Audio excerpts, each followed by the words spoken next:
चंद्रकांत चषक फुटबॉल स्पर्धेत आज पाटाकडील तालीम मंडळ आणि प्रॅक्टिस क्लब यांच्यात सामना झाला। त्यामध्ये पाटाकडील अ संघाने प्रॅक्टिस क्लबवर 2-0 गोलने विजय मिळवत स्पर्धेच्या उपांत्य फेरीत प्रवेश केला। श्री बालगोपाल तालीम मंडळ आयोजित आणि जाधव इंडस्ट्रीज पुरस्कृत चंद्रकांत चषक स्पर्धा छत्रपती शाहू स्टेडियमवर सुरू आहे। या स्पर्धेत आज पाटाकडील तालीम मंडळ आणि प्रॅक्टिस फुटबॉल क्लब संघात सामना झाला।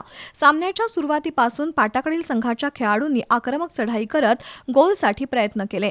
सामन्याच्या 5व्या मिनिटाला प्रथमेश हेरेकरच्या पासवर यशराज कांबळेने पहिला गोल नोंदवला।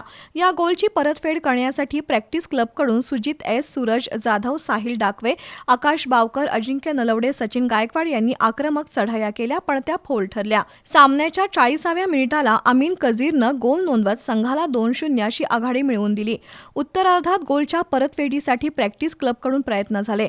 फ्री किकवर अजिंक्य नलवडेनं मारलेला सुंदर फटका पाटाकडीलचा गोलरक्षक अमर गवळीनं सहज अडवला। पाटाकडीलच्या नबी खान, रोमारियो, ऋषिकेश मेथे पाटील, प्रतीक बदामी, अक्षय पायमल यांनी केलेले प्रयत्न प्रॅक्टिसचा गोलरक्षक जुडसन यानं फोल ठरवले, तर दुसरीकडे प्रॅक्टिसच्या सोप्या संधी सुद्धा दवडल्या गेल्या। त्यामुळे पाटाकडील संघानं या सामन्यात 2-0 गोलने विजय मिळवत उपांत्य फेरीत प्रवेश केला। गोलरक्षक अमर गवळी याला सामनावीरचा बहुमान देण्यात आला।